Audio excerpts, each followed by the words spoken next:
Versus со Горан Лалов.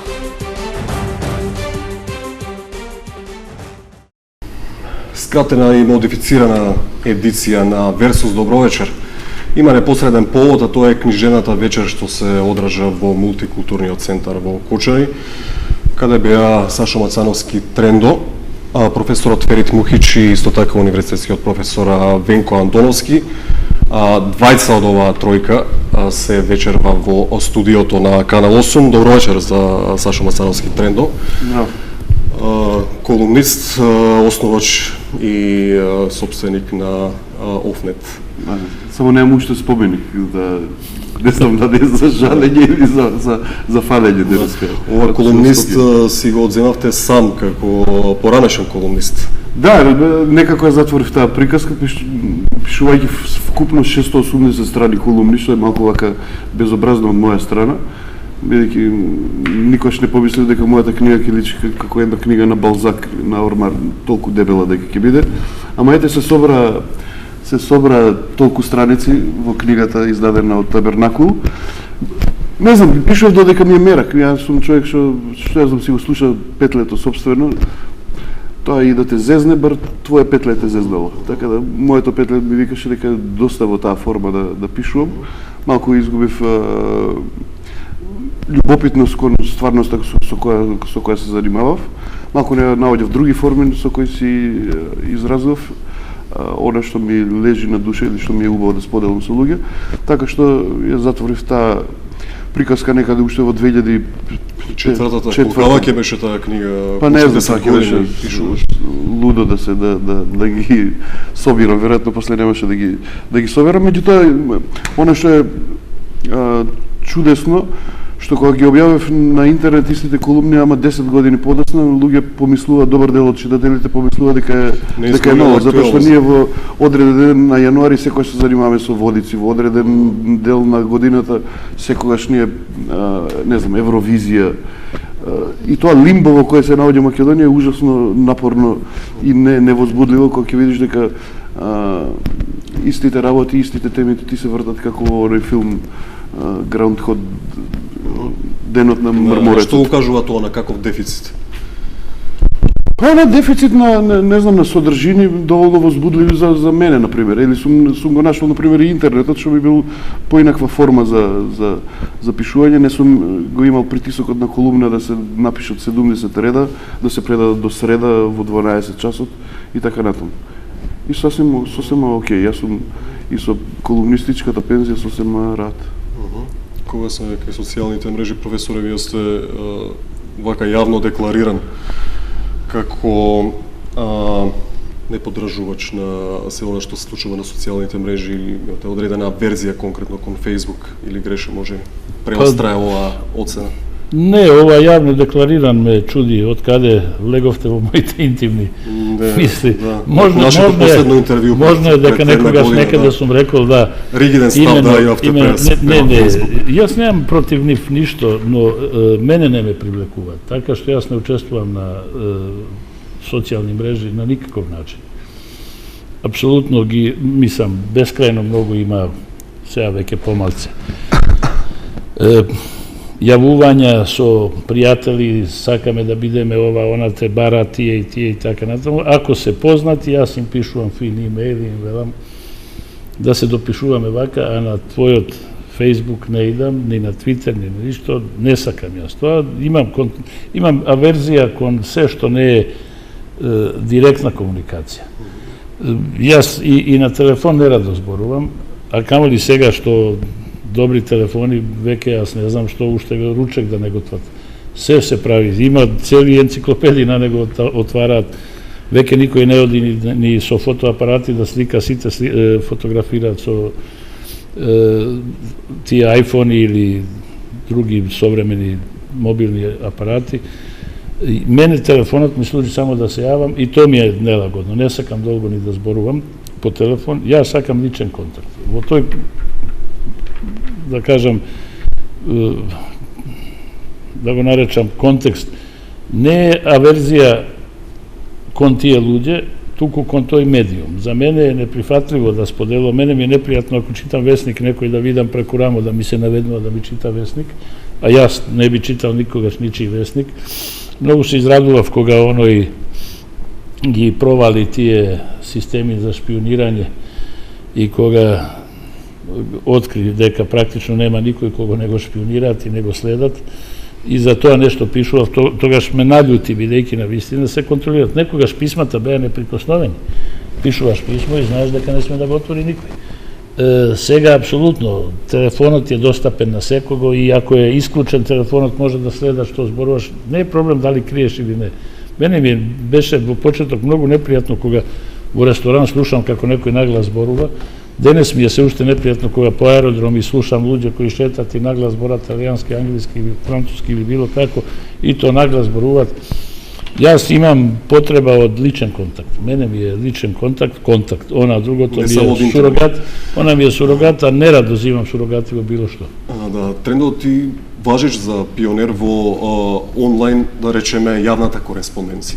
Би требало да имаш сосема спротивен став од довојно и ти сметаш дека тешко се слуша гласот во таа џоба. Па доаѓам од тој став, меѓутоа фактот што сум во Кочани да се видам со луѓе укажува на тоа дека малку ми е збоктисано тие дигитални форми и дека стварно овие аналогни форми на гледање со луѓе во очи па и не се толку лоши и навистина нудат поинаков квалитет. Ја тврдам дека добар дел, значи ја доаѓам од интернет каде што е главната платформа на која се одвиваат секојдневните комуникации на луѓето. Меѓутоа тврдам дека интернетот или доминантната, не знам, моментална алатка Facebook им дава им е прелесно да бидат навредливи кон луѓе. Ја мислам дека добра дел од нив не би се навредиле доколку би можеле да го гледат во очи оној што го навредуваат. Ако му видат болката, ако му видат навредата, малку повеќе ќе припазат. Овде е премногу лесно да се навреди човек, затоа што после навредата следува ентер и ништо друго. Ти остануваш тој што хејта, што навредува, останува сигурен во својот свет без да види го види сигналот од телото, ако веќе не станува збор за говор, меѓутоа го нема ни сигналот на повратниот сигнал на оној на кој му е упатена таа навреда или слична. Оние што беа присутни во мултикултурниот центар знаат зашто разговараме сега. Но се видовте очи во очи со броен аудиториум.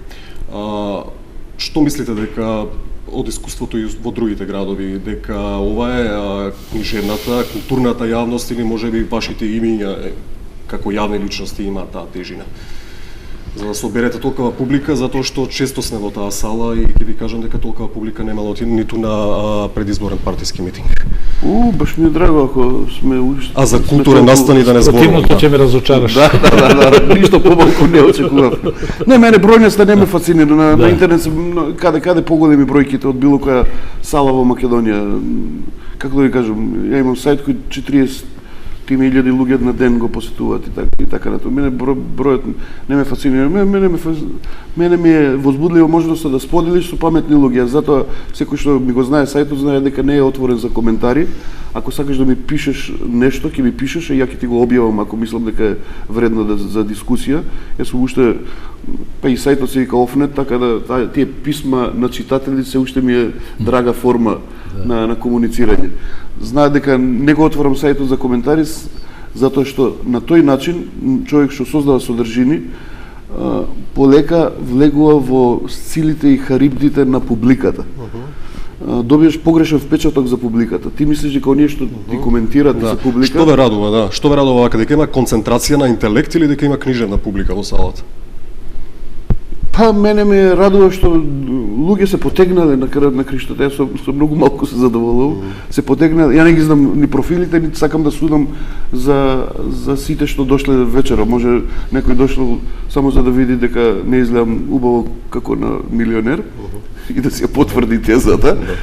Меѓутоа не влегувам во ничии мотиви. Мене беше драго што е салата полна, што не се слуша, што мислам дека убаво си ги пратевме реакциите, дека не се слуша онака фино, човечки, до тука добро.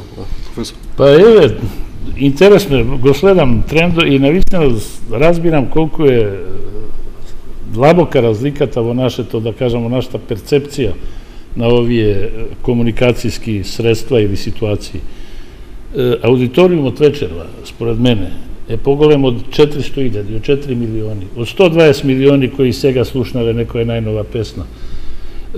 Тие не постојат. Ја сретнав пред известно време еден мој студент и гледам побледен е, нешто ми изгледа нерасположен. Што е, реков, нешто те мачи? Не, реков, шо не излегуваш блед си, као да не си не вика, па да се дружиш. Професоре, имам 783 пријатели. Молам? 783 и ми кажат, бидејќи го држува многу блиски контакти, му зима тоа по 8 до 10 сата дневно од цела планета, тоа му се пријатели. Реков, ти немаш ни еден пријател. Ни еден. Тоа е виртуелно. Нив ги нема. Ти себе да се видиш како седиш сам во собата на компјутерот и губиш 5, 6, 8 сата, се радуваш, слушаш, пренесуваш, ништо. Ти што правиш? Тоа мислам, зборот е груб, но тоа е стварно едно дури виртуелно мастурбирање. Тоа не е контакт, ти не се гледаш. Излази на улица со непознати луѓе. Оној осамената толпа, што вели Дејвид Рисман, па тамо си помалку осамен отколку со 40.000 или 400.000 луѓе на свој, според мене. Ни еден од тие контакти, мене човекот кого не го видов 2-3 години, ми недостасува толку длабоко. Средбата еве, вечерва со тие луѓе.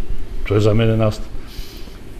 Јас имам дневно, што знам, не премногу, али имам, да речеме, 15 до 20 имејлови кои секој ден мора, тоа се сепак 500 или 1000 месечно.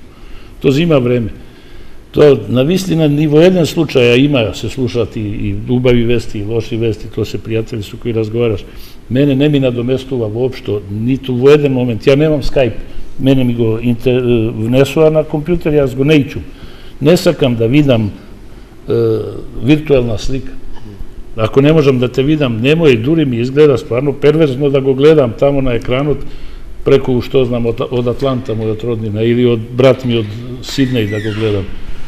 Ако не може да се видам, доволно е, звукот е сепак нешто поавтентично. Во тој контекст, за мене, стварно, ова е, неќем да кажам дека ги разбирам, неќем да кажам дека ги разбирам луѓето, не ги разбирам, но не им се лутам, само чувствувам колку сме различни во тој поглед. За мене комуникацијата е полнокрвна, целовита, она што вели аналогна, да се погледнеш, да се допреш, да и тактилна и сетилна и да замириш аналогна, ако со целиот осет што велите иронија, препознавање на иронија и на духовито, се сведе се тоа само на разонода. Ја постигнували тоа целта, ако е само на разонода сведено? Еве, вечерва оваа средба беше толку силна, што стварно, да речеме, со интернет комуникација, кај што имаше многу подраматични, поважни вести, сето она е суперфицијално, она допира до епидерм. Ова потресува однатре, ги гледаш, доживуваш, тие те слушаат, луѓето, твоите пријатели се околу тебе. Наеднаш чувство на реалност, а тамо, на вистина една потполна виртуелност. Јас сум по 5-6 сата, 10 сата дневно сам пред својот компјутер и јас веќе себе се на известен начин гледам со истото она око со кое зборував за овој мој студент. Меѓутоа се обидувам да го разбијам со тоа што ќе излезам да се видам со луѓето, али инаку за мене тоа останува на вистина очигледно друга епоха, но потполно неприфатлива и средство на комуникација која од немајкаде за мене. Во интерес на времето, паралелата со митинзите не беше случајна. Овде сте 2/3 од една иницијатива 2011 година за независна листа за пратеници. Знам на го ископа тоа е. Период не го чувате прашањето. Комплетно го имам заборавено. Со Жар. Да, Жарко Јордановски. Така. Индикатор ли е оваа посетеност на вашите излагања? Да не откриваме се на остара мисерија. Да. Не, уште една таква не ми треба и на професор сигурен сум што. Ние веднаш демантиравме. Тоа е едно големо недоразбирање и тоа е токму една од причините беше тоа што не се видува луѓето со нас.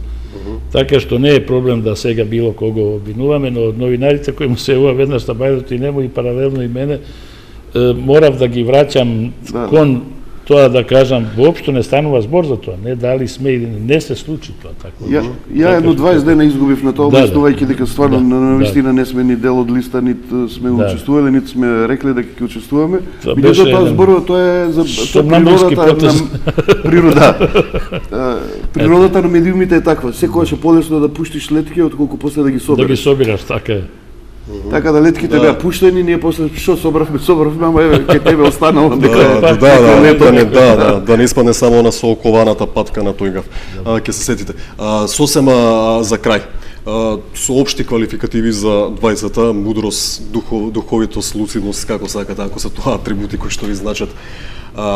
Може ли Зборување диагноза куса на општествено-политичката ситуација во Македонија со еден збор или реченица? Па еве ќе се задржам на куса диагноза на ова на што го зборувавме. Јас се согласувам со професорот дека во гужва често пати човек знае да биде сам и осамен и да се чувствува осамен токму во гужва. Тие што биле на партиски митинзи веројатно знаат ако се малку во допир со себе. Тие што биле во гужви сериозно можеле да почувствуваат самотијата на себе. Она што се случува на интернет е како што рече Џони Штулич, многу их е и страшно галам. Професор. Мене ми беше жал кога ти прекина, оти моје правило е кога ме фалат да не ги прекинувам. Али добро, во тој поглед да, сите тие епитети се фини, али уште би било добро некој да најдеше. Баш убаво да. Состојбата политичка во Македонија Општествено-политичка. Да, општествено-политичка па не е таква да не би можела да биде многу подобра. Тоа е диагнозата со терапијата и терапевските индикации во некоја друга прилика се надевам, затоа што карактерот на емисијата е сепак таков. Благодарам за гостувањето во Версус за одвоеното време. Благодарам за вас, за Кочани што дојде во домот. Поздрав до сите луѓе од Кочани, особено оние кои мене барем ми направија навистина големо задоволство и голема чест со оваа средба, едно убаво доживување. Благодарам за гледачите, останете со каналот. Пријатна вечер.